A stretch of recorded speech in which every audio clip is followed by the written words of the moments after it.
সকলকে শুভেচ্ছা জানিয়ে বলি যে যে আওয়াজটা হচ্ছে, আমি যদি ছাত্র থাকতাম হয়তো এর থেকেও বেশি আওয়াজ হতো, কারণ একজন ছাত্র বসে আছে আর অনুষ্ঠানটা দেরি হয়েছে, ফলে মাস্টারমশাইরা এবং অভিভাবক স্থানীয় যারা, তারা যতই রাগ করুন না কেন, যারা কিনা আমার সামনে বসে রয়েছে তাদের মতো যদি বয়সটা আমি ভাবি, তাহলে একটু আগে স্টেজে যেরকমভাবে চুপচাপ শান্তশিষ্ট হয়ে বসেছিলাম, তোমরা শুনলে খুশি হবে যে অতটা শান্তশিষ্ট হয়ে বসে থাকতে পারতাম না।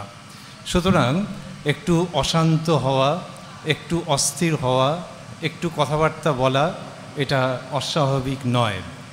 আর যদি দেখি যে বলতে বলতে এমন হলো অসহ্য ব্যাপার যে ভীষণ চিৎকার চেঁচামেচি হলো, তখন আমি সবাইকে ধন্যবাদ জানিয়ে চুপ করে বসে পড়বো, সেই গ্যারান্টিটা রইল। এটা হচ্ছে ছোটদের জন্য বলা। এবারে বড়দের জন্য বলি একই সূত্রে। মঞ্চে রয়েছেন মাননীয় প্রফুল্লবাবু, এখানকার হেডমাস্টার মহাশয়, সুকান্তবাবু অ্যাসিস্ট্যান্ট হেডমাস্টার মহাশয়, মাননীয় মৃণালবাবু রয়েছেন, বিশ্বনাথবাবু রয়েছেন প্রাক্তনীর তরফ থেকে শেষের দুজন, এবং সামনে যে শিক্ষক শিক্ষিকা, প্রাক্তনীর যারা এবং শিক্ষাকর্মী যারা, অভিভাবক অভিভাবিকাও কেউ থাকতে পারেন, যারা শিক্ষক শিক্ষিকা এবং শিক্ষাকর্মী তারাও তো অন্য অর্থে অভিভাবক অভিভাবিকা, সেই সকলের জন্য বলি আরেকটা মজার কথা, যেটা কিনা একটু আগে যাদেরকে বলছিলাম তাদেরও কাজে লেগে যাবে। মজার কথা আমার কাজে লেগে যাবে মানে হাসাহাসির কাজে লেগে যাবে। সেটা হচ্ছে কলকাতার একটা নামকরা স্কুলে আমাকে বলতে বলা হয়েছিল, এবং সেটা ক্লাস 8-এর ছেলেদের কাছে। সেখানে আমি ছেলেদের কাছে যখন বললাম তখন দেখলাম যে তারা চুপ করে শুনছে। এই যেমন তোমাদেরকে দেখছি যে প্রথমে যতটা অস্থিরতা ছিল এখন তার 50% মতো কমে গেছে, তো ওখানে মোটামুটি 100% মতো কমে গেল, এবং দেখলাম যে সবাই চুপ করে শুনছে। শুনে টুনে তাদের ভালোও লাগলো বলে আমার মনে হলো। এখন যে লোকটা বলছে তার তো সবসময় মনে হবে যে আমার আমি ভালো বক্তৃতা দিয়েছি, যিনি রান্না করছেন তার মনে হবে আমি ভালো রান্না করেছি, যিনি ক্লাসে পড়াচ্ছেন ইত্যাদি। তা আমার মনে হলো যে আমি ভালোই বক্তৃতা দিয়েছি। হেডমাস্টার মশাই এখানে এসে যেমন দেখছি প্রফুল্লবাবু বেশ কথা বলছিলেন এবং নামের সঙ্গে চরিত্রের মিল আছে। আমি যে স্কুলটা বলছিলাম সেইখানকার যিনি হেডমাস্টার মশাই, তিনি বেশ একটু গম্ভীর মানুষ, খুব ভদ্র কিন্তু গম্ভীর মানুষ। তিনি কিছু বললেন না যে বক্তৃতাটা ভালো হয়েছে না কি হয়েছে। আমি ভাবলাম যে 10-এর মধ্যে, আগে ভাবছিলাম 8, 8.5 পেয়েছি, এখন ভাবছি 1.5, 2 পেয়েছি কিনা কি জানি, কীরকম বক্তৃতা হলো ভগবান জানেন বা ওই হেডমাস্টার মশাই জানেন। তারপরে তো তিনি সব স্বাভাবিক যে সমস্ত সৌজন্য আছে সেগুলো করলেন চলে এলাম। এর বোধহয় মাসখানেক কি মাস 2 বাদে ওনার কাছ থেকে ফোন পেলাম। তখন আমাকে উনি অবাক করে দিয়ে বললেন যে আপনার বক্তৃতা খুব ভালো হয়েছিল। আমি মনে মনে ভাবছি যে এতদিন বাদে বলছেন কেন। তারপরে এইসব আমি চুপ করে শুনলাম। তারপর বললেন যে এবার আবার আপনাকে আরেকবার আসতে হবে। তখন আমি ভাবলাম যে বোধহয় এবার সিনিয়র ক্লাসের আরও বড় যারা আছে তাদের জন্যে বা মাস্টারমশাইদের জন্য বলতে হবে। আমাকে অবাক করে দিয়ে সেই হেডমাস্টারমশাই বললেন এবার আপনাকে ক্লাস 4 দেব। এই ক্লাস 4 দেওয়া মানে যে কি অশান্তি হতে পারে, তোমরা যতটা বিশৃঙ্খল তার থেকে অনেক বেশি, তার থেকে 3, 3.5 কি 4 গুণ বেশি বিশৃঙ্খল হচ্ছে ক্লাস 4। তো হেডমাস্টারমশাইয়ের খুব আশা জেগেছে, দেখলাম যে এই মানুষটা যখন ক্লাস 8কে চুপচাপ বলতে পেরেছে, তারা চুপচাপ থেকেছে, তাহলে এবার ক্লাস 4কে নিয়ে এক্সপেরিমেন্ট করা যেতে পারে। এটা শিক্ষার সঙ্গে যারা যুক্ত আছেন তারা সবাই বুঝবেন যে যত ছোট হয় তত চিৎকার চেঁচামেচি মারামারি নানান রকম বাড়ে। আর বড় হওয়ার একটা লক্ষণ হচ্ছে যে বড় যে কেউ হয়েছে তার মানে হচ্ছে যে সে একটু শান্ত হয়ে গেছে, সে 5 জনের মতো হইচই করে না, সে একটা বিশৃঙ্খলা তৈরি করে না। তো যাই হোক, এগুলো তো হচ্ছে যে ভারী কথা। উনি আমাকে ইনভাইট করেছিলেন যে ক্লাস 4-এ বলবার জন্যে, এবং ক্লাস 4-এর কাছেও যখন বলেছিলাম বোধহয় অসফল হয়নি। এইগুলো তোমাদের মতো ছেলেদেরকে দেখে আমার মনে পড়ে গেল। আর কি মনে পড়ছে? আর মনে পড়ছে যে স্কুলের যে নাম যাদবপুর বাঘাযতীন হাই স্কুল, এই যাদবপুর আমার কর্মস্থল। তোমরা অনেকবার শুনেছো, এখানে ব্যানারে লেখা আছে যে যাদবপুর বিশ্ববিদ্যালয় মানে আমি তোমাদের এক হিসাবে প্রতিবেশী। কিন্তু দ্বিতীয় শব্দটাতে যদি আসি যে যাদবপুর বাঘাযতীন, এই বাঘাযতীন কি আমাদের প্রতিবেশী? এইটা কি করে বলবো যে বাঘাযতীন তিনি আমাদের প্রতিবেশী হবেন কি করে? কিন্তু প্রতিবেশী মানে কি দিয়ে প্রতিবেশী? এই স্কুলের ঠিকানা কি, তোমার ঠিকানা কি, তোমার আধার কার্ডে কি ঠিকানা আছে, সেইটা দিয়ে তো লোকের হয় যে কে কার প্রতিবেশী। সেই দিক থেকে বাঘাযতীনের যে জন্মস্থান সেটা তো আমাদের প্রতিবেশী সেই দিক দিয়ে নন। কিন্তু বাঘাযতীনের একটা ছেলের যাদবপুরের একজন মাস্টারমশাই যে অর্থে প্রতিবেশী, তার থেকে কিন্তু অনেক বেশি প্রতিবেশী হচ্ছেন বাঘাযতীন আমাদের সকলের জন্য, যারা মঞ্চে আছি, যারা সামনে আছি, তার সামনে রয়েছে, তাদের সকলের আরও বড় প্রতিবেশী হচ্ছেন বাঘা যতীন মনের দিক থেকে। আবারও বলছি যে একজন বড় হয়ে যাচ্ছে বা বড় হয়ে উঠছে, সেটা শুধু তার বয়স দিয়ে বোঝা যায় না, সেটা বোঝা যায় তার মানসিকতা দিয়ে। যে ছেলেটা ক্লাস 8-এ পড়ে, যে ছেলেটা ক্লাস 11-এ পড়ে, যে ছেলেটা ক্লাস 12-এ পড়ে, এদের বয়সটা কত? বয়সটা 14, 15, 16, 17, 18-র মধ্যে। যদি ধরি যে 14 থেকে 18-র মধ্যে, কি চলো 15 থেকে 18-র মধ্যে, এর মধ্যে কিন্তু একটা ছেলে থাকতে পারে, 10টা ছেলে থাকতে পারে, যার কিনা বয়স 17 হলেও সে একজন 37 বছরের বা একজন 27 বছরের যুবকের মতো ভেতরে ভেতরে পরিণত। He is matured like a 27 years old youth. তো এই যে 27 বছরের ছেলের মতো যে ম্যাচিওর্ড, সেই ম্যাচিউরিটির জায়গা থেকে, সেই মানসিকতার জায়গা থেকে ফেরত যেতে চাইছি বাঘা যতীনের প্রসঙ্গে, যে যিনি কিনা ব্রিটিশ সৈন্যের বিরুদ্ধে ওইরকম মার কাট যুদ্ধ করলেন। আমরা মোবাইলে গেম খেলতে পারি, সেই গেম খেলার সময় একটা মেশিন গান নিয়ে 10 জনকে শুইয়ে দিতে পারি, যদি তারপর না পারলাম আমার একটু পয়েন্ট কাটা গেল, আবার করলাম। এটা যদি বাঘা যতীন দেখতেন, তিনি তো পরাধীন ভারতবর্ষের মানুষ, স্বাধীন ভারতকে যদি তিনি দেখতেন যে এই একটা ছেলে সে গেম খেলছে এবং সেই গেমে অনেকজনকে মারছে, ফায়ার করছে, পড়ে যাচ্ছে, রক্তপাত হচ্ছে, এই রক্তের প্রসঙ্গে আসবো, তার আগে বলি, যদি তিনি দেখতেন যে এই রক্তপাত হচ্ছে, তাহলে তিনি হয়তো হাসতেন যে বাহ, ছেলেরা তো বেশ গেম খেলতে পারে, অথবা তিনি ঝরঝর করে কাঁদতেন যে আমরা তো খেলেছি, আমরা গেম খেলেছি এবং সেটা জিতা জাগতা গেম। আমরা ব্রিটিশের বিরুদ্ধে সেই খেলায় মত্ত হয়েছি যেখানে কিনা মৃত্যু অনিবার্য ছিল। বাঘা যতীন, তার নাম বিখ্যাত হয়ে আছে, অত্যন্ত মেধাবী ছেলে ছিলেন। আমি মেধাবী ছেলেই বলতে চাইব, তাকে আলাদা করে একটা বিরাট রচনা বইয়ের মতো জায়গাতে না নিয়ে এসে ভাববো যে তিনি আমাদের দেখাচ্ছেন যে কিভাবে জীবন রচনা করতে হয়। এবং সেখানে সেই মেধাবী ছেলেকে পাচ্ছি যিনি ব্রিটিশের বিরুদ্ধে যে সংগ্রামটা করেছেন। আজকে স্মার্টফোনে যে সব ছেলেরা গেম খেলছে, সেই ছেলেদের ভেতরে যে সাহস আছে, যদি ভাবি যে 10 জন 20 জন ছেলে গেম খেলছে, গেম খেলাটা খুব যে খারাপ তা বলছি না, কিন্তু 20 জন ছেলে গেম খেলছে, সেই 20 জন ছেলের মধ্যেকার যে শক্তি এবং যে সাহস এবং যে অ্যাডভেঞ্চারের স্পৃহা, তাকে যোগ করলেও বোধহয় বাঘা যতীনের কাছাকাছি আমরা পৌঁছতে পারবো না। কিন্তু তবুও মনের দিক থেকে তিনি আমাদের প্রতিবেশী এই জন্যে যে ওই কারেজ আমাদের চাই, ওই সংগ্রাম করবার প্রবণতা, মানসিকতা আমাদের চাই, যেখান থেকে কিনা তিনি উড়িষ্যার একটা নদীর তীরে ভয়ঙ্কর রকমের যুদ্ধ করেছিলেন। এইবারে আমাকে একটু হাত তোলা দেখতে চাই, কারণ এতক্ষণে প্রায় 60-70% পর্যন্ত দেখছি অস্থিরতা কমে এসছে এবং চুপচাপ শুনছো। সেখান থেকে একটু হাত তোলা দেখতে চাই যে উনি যে নদীর তীরে বিশাল রকমের সংগ্রাম করেছিলেন ব্রিটিশের বিরুদ্ধে এবং মৃত্যুবরণ করেছিলেন, সেই নদীটার নাম কি? হাত তোলা দেখে বোঝা যাচ্ছে যে পারবে, কিন্তু আর বেশি হাত নেই কেন? তুমি বলো, আমি শুনতে পাবো। বলো। বুড়িবালাম, কারেক্ট, হাততালি। আর তোমার নামটা একটু বলো। এইটা একটু বড়দের কাউকে বলে দিতে হবে একটু নামটা, আমি বুঝতে পারছি না এখান থেকে। আস্তে আস্তে আস্তে আস্তে।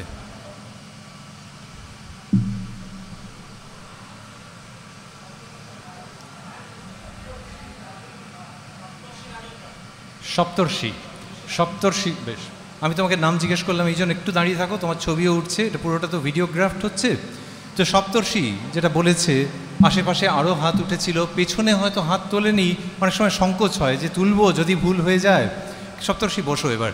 তো সেখানে এই যে একটা সংকোচ যে বলবো, যদি ভুল বলে ফেলি সবাই হাসবে, কি হবে, বন্ধুরাই বা কী ভাববে, এই সব জায়গার থেকে আমরা বাঘা যতীনকে প্রতিবেশী হিসেবে পেতে চাইছি, মনের কাছাকাছি পেতে চাইছি, যে যিনি কিনা বুড়িবালামের তীরে যে যুদ্ধটা করলেন, এখনকার ভাষা, তখন সেই ভাষা ছিল না, এখনকার ভাষায় হচ্ছে ফ্যান্টাস্টিক স্ট্রাগল, ফ্যান্টাস্টিক ওয়ার বলতে পারি, ওয়ার এগেনস্ট দ্য ব্রিটিশ।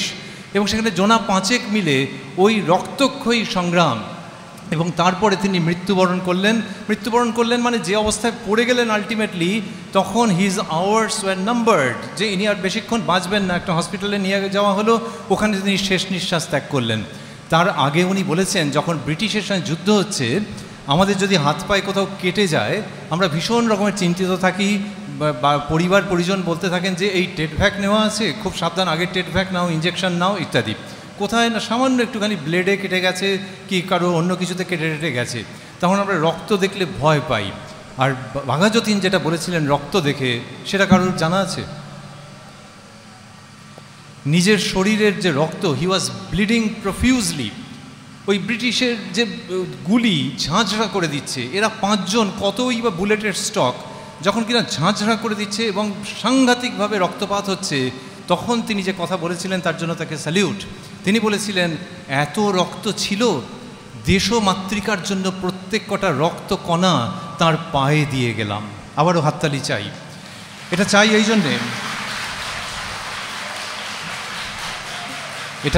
জন্যে শুধু এই হল যেন সরগরম না হয়, সেটা হোক, সেই সঙ্গে সঙ্গে আমাদের অন্তরটাও যেন সরগরম হয়ে যায়। যিনি কিনা আমাদের মতো রক্ত দেখে ভয় পাচ্ছেন না, তিনি ভাবছেন মায়ের পায়ে যেরকম সিঁদুর দেওয়া হয়, সেই রকম দেশমাতৃকার পায়ে আমার এই রক্ত দিয়ে আমি অর্ঘ্য নিবেদন করলাম। And there is Bagha Jatin. বাঘের মতো। যতীন্দ্রনাথ মুখোপাধ্যায় তার নাম, যদিও উনি লিখতেন যতীন্দ্রনাথ মুখার্জি, এবং যদি ওনার সই দেখো উইকিপিডিয়াতে পাবে, ওনার সই বা সিগনেচার দেখবে। আমার অন্তত হাতের লেখা, আমার নিজের হাতের লেখা সম্পর্কে আমার আন্দাজ আছে। অনেকেই বলেন যে আমার বাংলা এবং ইংরেজি হাতের লেখা খুব ভালো। তোমাদের সার্টিফিকেটে আমি সাইন করেছি, সেখানে বাংলা হাতের লেখা আছে। সেই আমি বলছি যে যতীন্দ্রনাথ মুখার্জির যে ইংলিশ হাতের লেখা আমার থেকে ঢের গুণে ভালো। when he is signing Jatindranath Mukherjee. এই যে একজন শিক্ষিত ছেলে, একজন মেধাবী ছেলে, একজন প্রথম সারির ছেলে, সেই ছেলে বলছে আমার দেহের রক্ত দেশমাতৃকার অর্ঘ্যরূপে আমি নিবেদন করলাম, একে নিয়ে আনন্দ আছে। এর নামাঙ্কিত যে স্কুল বা যে বিদ্যালয় বা যে বিদ্যার প্রতিষ্ঠান, সেই যাদবপুর বাঘা যতীন হাই স্কুলে এসে তোমাদের সঙ্গে কথা বলতে আনন্দ আছে।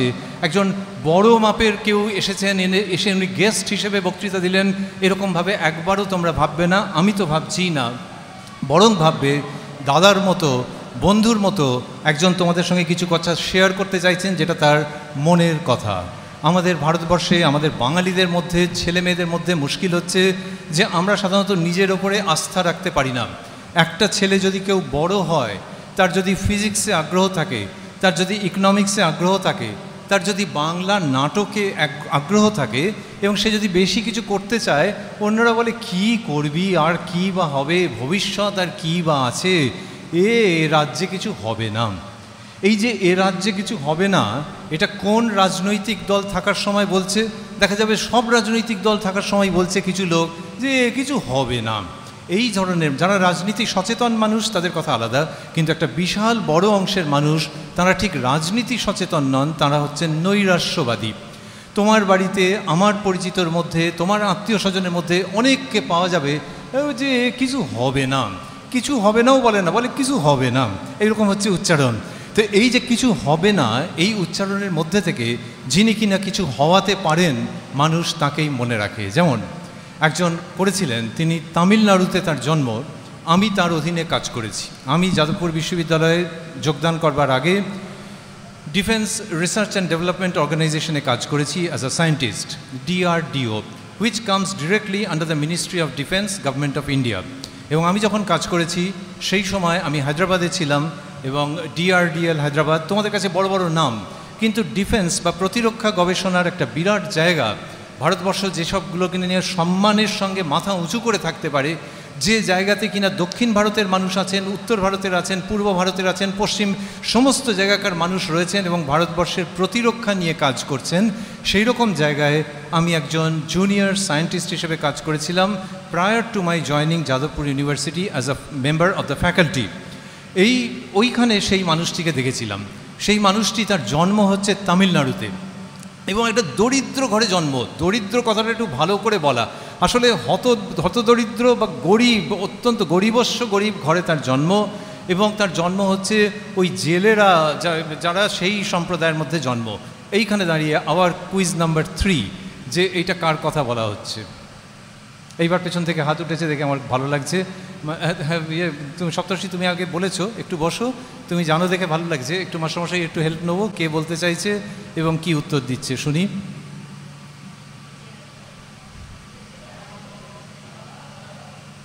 তুমি মাস্টারমশাইকে বলো, উনি আমাকে বলে দেবেন।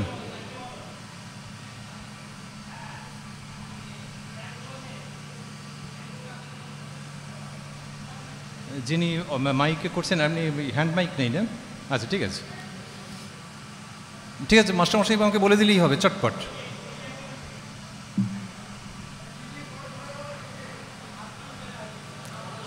আচ্ছা তোমার বন্ধু বলে দিয়েছে, তুমি ওর বন্ধু?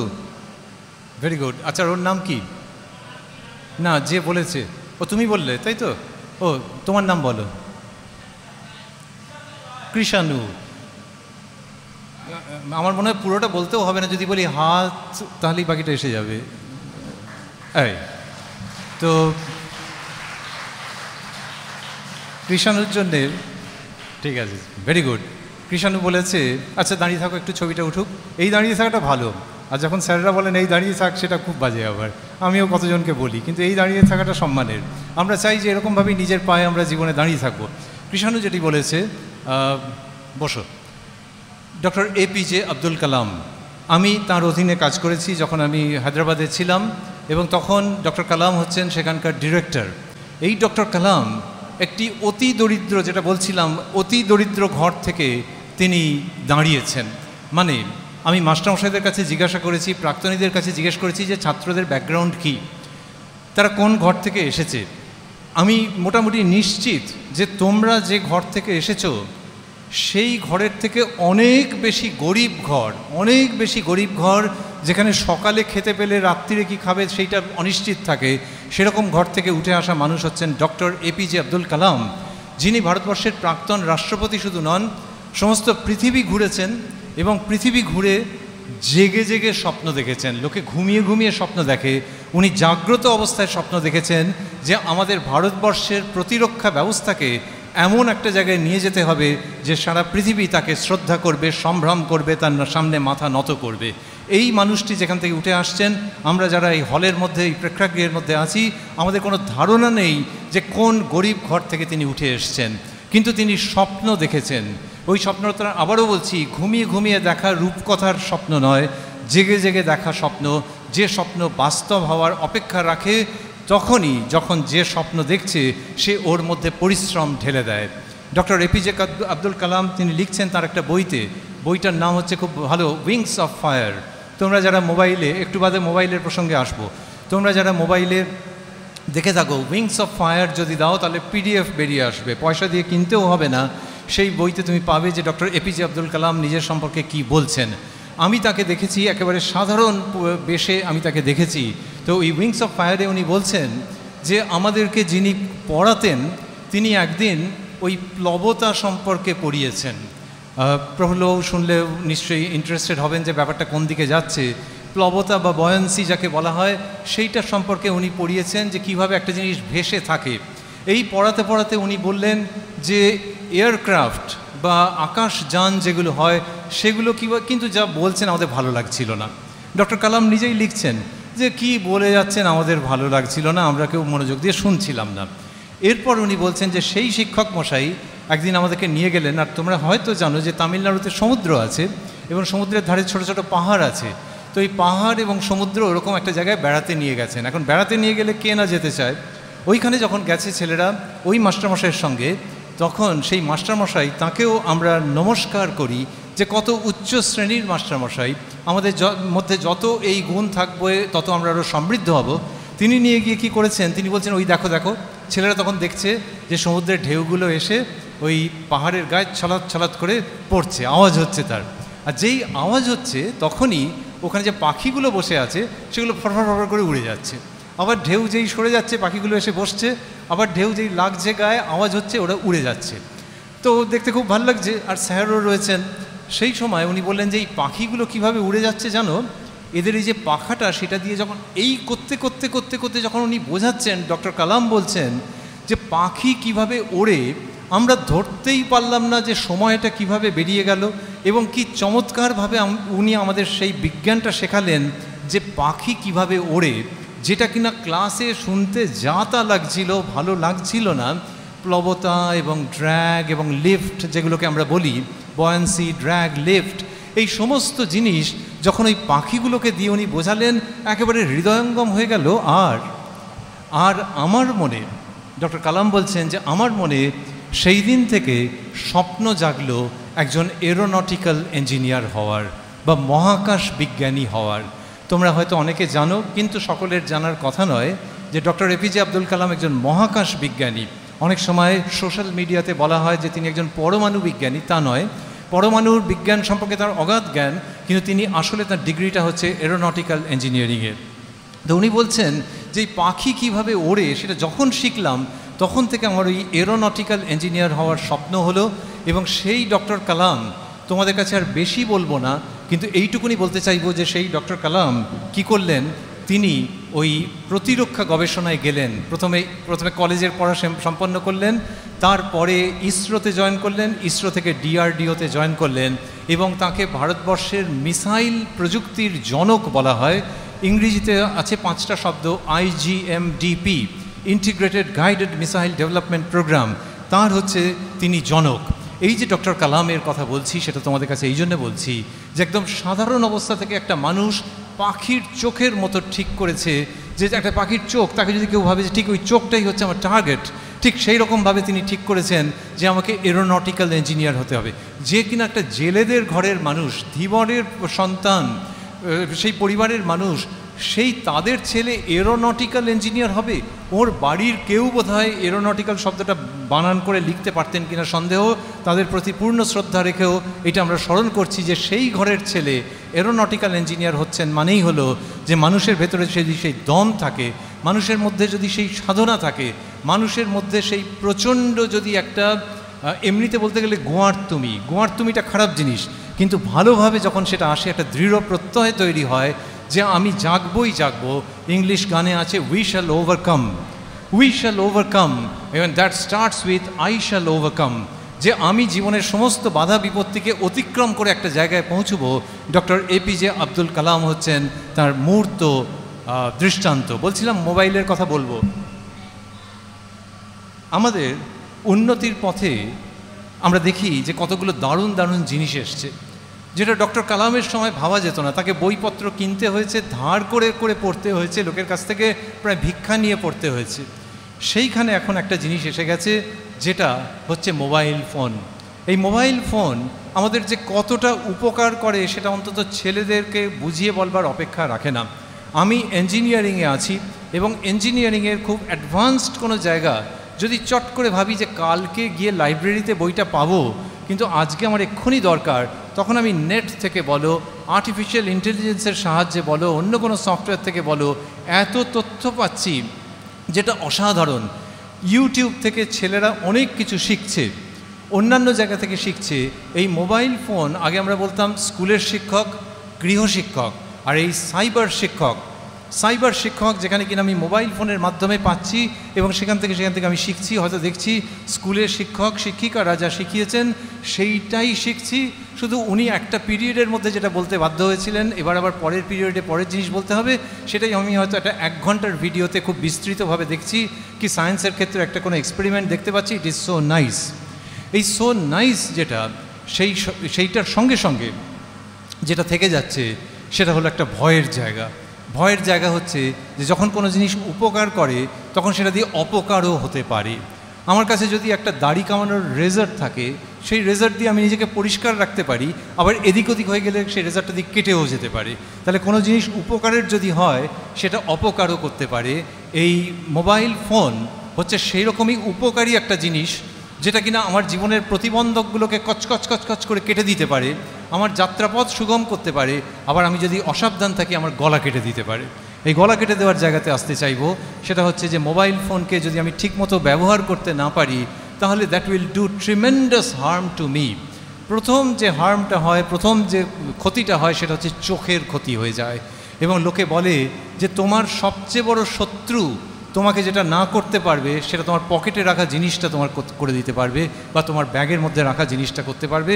যখনই আমরা কিছু দেখছি, জানবে যখন একটা মুভি দেখছি, যখন একটা ভিডিও দেখছি, আমাদের চোখের পাতা কম পড়ে।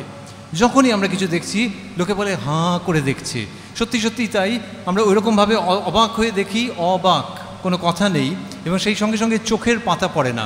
এই চোখের পাতা যেই না পড়ে তখন ভেতরের যে ময়েশ্চারটা থাকে সেটা কমতি পড়ে যায় এবং চোখ ড্রাই হয়ে যায়, বিচ্ছিরি ব্যাপার। এবং সেটা যখন কারোর বাড়াবাড়ি হয়, মাথা ধরতে আরম্ভ করে, তখন ডাক্তার বলে সেই ছেলেকে বা মেয়েকে যে ব্যাস তুই পাকিয়ে এনেছিস তো, এখন আর কি করব, তখন নানান রকম ড্রপ দিয়ে চশমা দিয়ে একটা বিধিকিচ্ছিরি ব্যাপার হয়। এটা হলো 1 নম্বর।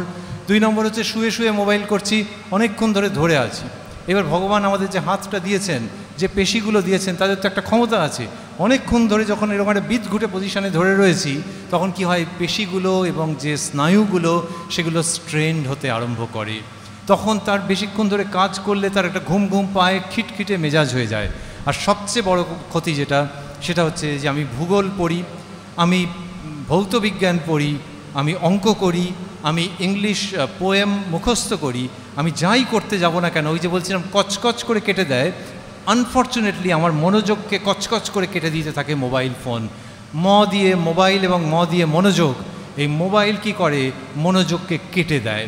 ফলে আমি যদি কোনো দিন এক্সপেরিমেন্ট করি যে আমি সারাদিনে অল্প সময় আধ ঘন্টা মোবাইল ফোন করব, পরীক্ষার আগে সাধারণত যে জিনিসটা হয়, পরীক্ষার আগে ভয় লেগে যায়, এবং তখন যদি একটা ছেলে ভাবে যে আমি শুধু আধ ঘন্টা মোবাইল ফোন করব, তাহলে ডেফিনেটলি লিখে দেওয়া যাবে যে সে অন্য দিনের থেকে অনেক বেশি মনঃসংযোগ করতে পারছে। যে অঙ্কটা করতে গেলে আগে হাবুডুবু খাচ্ছিল, সেই অঙ্কটা আধ ঘন্টা 35 মিনিটের চেষ্টায় সে করে ফেলতে পারছে। মোবাইল ফোন আমাদেরকে কুড়ে কুড়ে খেয়ে নিচ্ছে, এবং তার অন্য যে খারাপ জায়গাগুলো সেগুলো তার বেশি উল্লেখ করলামই না। যে একটা সাইটে তুমি ঢুকেছো, সেখান থেকে 5 রকম সাইটে তোমাকে হাতছানি দিচ্ছে, যে সাইটগুলো দেখলে তোমার যখন বয়স 20 তখন অসুবিধে ছিল না, কিন্তু যখন বয়স 14 কি 15 কি 16 তখন অসুবিধে আছে। প্রত্যেকটা বয়সের একটা ধর্ম আছে। একটা শিশু যখন হামাগুড়ি দিচ্ছে, তখন যদি তাকে হাত ধরে বলি চল আমার সঙ্গে দৌড়বি চল, ওর পাটা জীবনের মতো হয়তো নষ্ট হয়ে যাবে। তেমনি একটা ছাত্র যে বয়সে আছে, তার শারীরিক গঠন হয়তো ঠিকঠাক হয়ে গেছে, কিন্তু মানসিক গঠন দেরি আছে।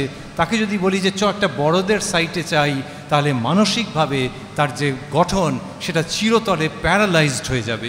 এই কঠিন শব্দ ব্যবহার করছি তার কারণ ডাক্তাররা জানেন, সাইকোলজিস্টরা জানেন, সাইকিয়াট্রিস্টরা জানেন যে তাদের চেম্বারে ইয়াং ছেলে এবং মেয়ে ভর্তি হয়ে যাচ্ছে এই মোবাইল নামক দানবের অত্যাচারে।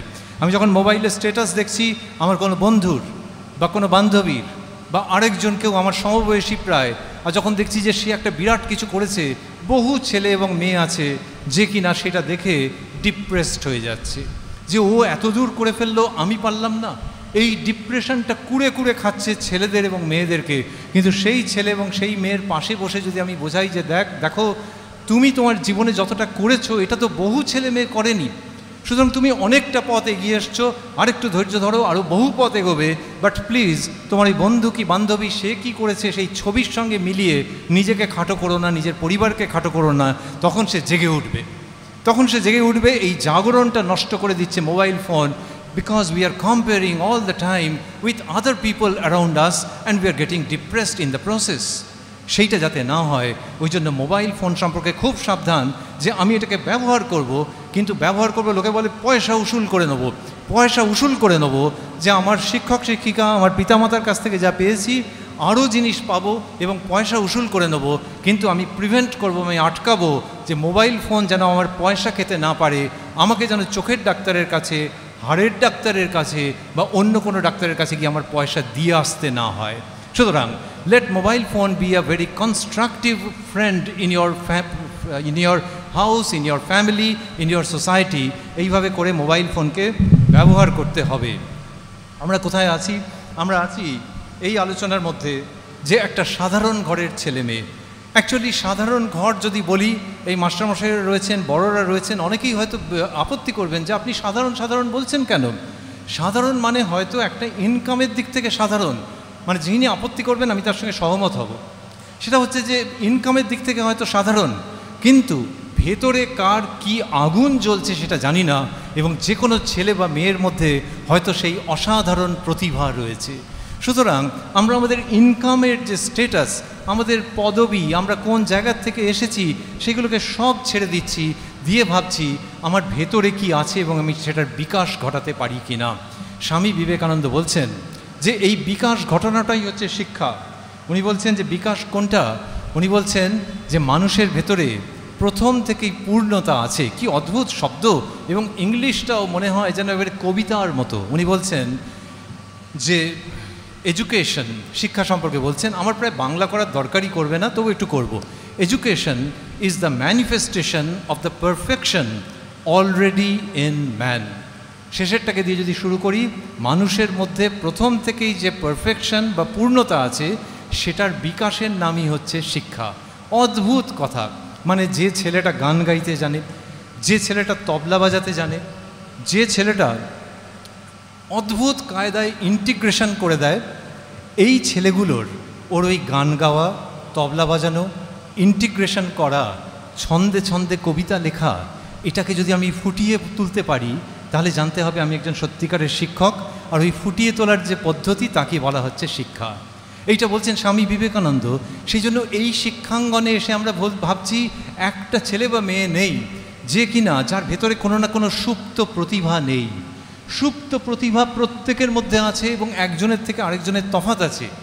আমি নিজে একটু নাটক লিখতে ভালোবাসি, আমার নিজের সেটা ক্ষেত্র নয়, আমি নিজে নাটক লিখতে ভালোবাসি, অনেক লিখেছি। একবার দুর্গাপুজোর সময় আমাকে সব ধরলো, বললো যে একটা নাটক লিখতে হবে এবং সেটা ছোটরা করবে, ওই দুর্গা, সরস্বতী, কার্তিক, গণেশ, আর সব অনেক হাসির ব্যাপার ছিল। যখন আমাদের রিহার্সাল চলছিল তখনই এক একজন হেসে কুটোপাটি খাচ্ছিল, অন্যরা বলছিল এই উঠে বস অত হাসিস না এখন। তো সেই গল্পটা এখন বললে আর অনুষ্ঠান পণ্ড হয়ে যাবে। কিন্তু সেই হাসির গল্প নিয়ে যখন নাটক হচ্ছে তখন একটা ছেলেকে ছোট্ট একটা পার্ট দেওয়া হয়েছিল। দেখছি যে যতবার ওকে বলছি তত ওর মুখস্থ হয়নি। ও কিছুটা হওয়ার পর আমাকে জিজ্ঞেস করছে তারপর, আমি কি মার খাবো নাকি যে অভিনয়ের সময় তুই বলবি তারপর? তো দেখছি কিছুতেই তার মুখস্থ হচ্ছে না। কিন্তু সেই ছেলেটা, ও তখন বোধহয় ক্লাস 4-এ পড়ে। অদ্ভুত ব্যাপার হলো যে যখন সাজ পোশাকের কথা হচ্ছে, শিবের পার্ট ছিল যে শিব কি সাজবে, মা দুর্গা, কার্তিক, গণেশ, এই সমস্ত। খুব ডিফিকাল্ট যেটা সেটা হচ্ছে গণেশ, যে গণেশের সাজ তাহলে কি সুর দেওয়া হবে? আমি বললাম যে ওইসব করে দরকার নেই, কোথা থেকে সুর ফুর খুলে যাবে, এক একটার কাণ্ড হয়ে যাবে। তো তখন ওই যে ছেলে যার কিনা কিচ্ছু মুখস্থ হয় না, আমার কাছে বেশ কয়েকবার বকুনি খেয়েছে, সেই ছেলে আমাকে বলছে, আমাকে তুমি বলতো, আমি তার থেকে অনেক বেশি বয়সে বড় কিন্তু ছোট ছেলে তো, আমাকে বলছে তুমি এইভাবে করো না, এইখানটা এটা দিয়ে ওইখানটাতে সেলোটেপটা আটকে ওই জায়গায় যখন বলছে আমি তখন বুঝলাম যে আরে ঠিক বলছে তো, যে সুতোটা দিয়ে নাকের সঙ্গে দিয়ে ওটাকে এই মাথার দিক থেকে এরকম করে, আর বিউটিফুল প্ল্যান বললো। এমন নয় যে ক্লাস 1 থেকে সে শিখে এসছে, এমন নয় যে তার বাবা মা তাকে শিখিয়েছে, কিন্তু ওই নাটকে গণেশের যে মেকআপ সেটা ওই ক্লাস 4-এর ছেলেটার সৌজন্যে আমরা করাতে পারলাম। তার মানে তার মধ্যে একজন আর্টিস্ট আছে। আমি ভুল করছি যখন ভাবছি যে তুই মুখস্থ করতে পারছিস না, তাহলে তুই কবিতা কী করে করবি, তুই বিজ্ঞান কী করে করবি, তুই ইতিহাস কী করে করবি। আমি শিক্ষক হিসেবে সেখানে অসফল, কিন্তু আমি সেখান থেকে এই শিক্ষা লাভ করছি যে এর মধ্যে ওই আর্টিস্টিক প্রতিভা আছে। একে যদি ভবিষ্যতে ওরকম থিয়েট্রিক্যাল কোনো লাইনে দিয়ে দেওয়া যায় তখন হয়তো সেই প্রতিভার বিকাশ ঘটবে, যেটা আমি জানি না। সুতরাং আমাদের প্রত্যেকের মধ্যে এই যে সত্তা রয়েছে, স্বামী বিবেকানন্দ যেখানে দৃষ্টি আকর্ষণ করছেন যে আমাদের মধ্যে পূর্ণতা আছে, যে একটা জিনিসকে আমরা ইন টোটালিটি আমরা ডেভেলপ করতে পারি এবং সেইটাকে করা যায়, এবং সেটাকে করার নামই হচ্ছে শিক্ষা। এই কথাগুলো তোমাদের সঙ্গে ভাগাভাগি করতে চাইছিলাম। আধ ঘন্টা মতো হয়ে গেছে, এরপর একটু তোমাদের প্রশ্ন যদি থাকে শুনবো। আর তোমাদেরকে থ্যাঙ্কস জানাই এই জন্যে যে যদিও মাস্টারমশাইরা একটু হস্তক্ষেপ করেছেন তোমাদেরকে শান্ত রাখবার জন্যে, কিন্তু তা সত্ত্বেও তোমরা অনেকটাই শান্ত রয়েছ। মাস্টারমশাইরা হয়তো অনুঘটকের মতো কাজ করেছেন, যার দিয়ে বিক্রিয়া খুব ত্বরান্বিত হয়। আমি জানি না ভুলভাল বললাম কি না, কখনো বিক্রিয়া ত্বরান্বিত হয়, কখনো মন্দীভূত হয়। তো এখানে মাস্টারমশাইরা সেই কাজটা করেছেন, কিন্তু তোমাদেরকে আমি থ্যাঙ্কস জানাচ্ছি যে খুব মনোযোগ দিয়ে শুনছিলে বলে। আর শেষ করতে চাইব ওই ডক্টর কালামের কথা দিয়ে। এইটা মাথায় রেখে আবারও বলছি যে doctor Kalam does not belong to Tamil Nadu, does not belong to India, he belongs to the whole world. সারা পৃথিবীর কালো চামড়া, সাদা চামড়া, যেরকমই ছেলে বা মেয়ে হোক না কেন, তার কাছে উনি একজন উজ্জ্বল জ্যোতিষ্ক, একজন আইকনের মতো, যাকে দেখে যে কোনো ছেলে বা মেয়ে আশায় আশায় বুক বাঁধতে পারে। যদি বলো যে স্যার আপনি নেমে যাওয়ার পর এনার সম্বন্ধে যদি জানতে চাই কোথায় পাবো, উত্তরটা বোধহয় আমাকে দিতে হবে না, গুগল সার্চ করবে ডক্টর কালাম, দেখবে তার জীবনী পাবে। এছাড়া অজস্র বই আছে, নেটে প্রচুর কিছু আছে যেখান থেকে তার অসামান্য জীবন জানতে পারবে। আমি যেটা বলছি এটা কোনো বইতে নেই, তার কারণ আমি ওখানে ছিলাম, সেই জন্য আমি জানি।